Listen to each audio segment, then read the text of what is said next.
Half of all iPhones could be made in India by 2027. Half, 50%. Chinese suppliers already feeling effects. This is one of those things that was accelerated, obviously, by the global scenario in 2019, 2020, 2021. Geez, man, 2022. What are we, 2023? It's just like shocking sometimes. You do the math on how long. It's such a mind fog of quarantine and whatever that was. Feels like it's like 2-3 years. So crazy. Blackout. Anyway, well, it affected China substantially, and it obviously affected the ability for Apple to pump out smartphones. A new report suggests that up to half of iPhones could be made in India by 2027.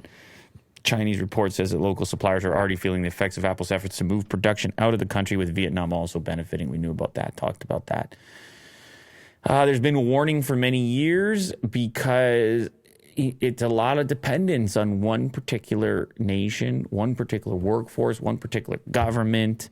If you're depending on all your devices to come from there. Now, these negotiations, you can imagine, to be very complicated as you're trying to still leverage the work that you're having done there while you're still expanding your operations elsewhere in the likes of Vietnam and India.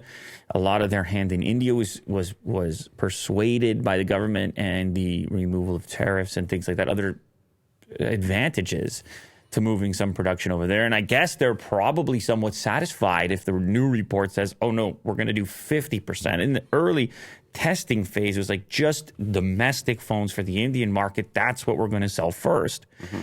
And then you're talking about 50%, then you're obviously talking about export at that point. Mm-hmm. Bloomberg research shows that currently just 2% of Apple's supplier facilities are located in India, putting it in 8th place behind the US, China, Japan, Germany, the UK, Taiwan, France, and South Korea.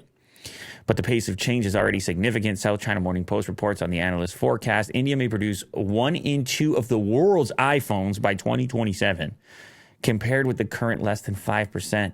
This is a very, very aggressive forecast, and it's more than JP Morgan's prediction of 25% by 2025. Well, you have a tremendous workforce, Will, that you can put into action.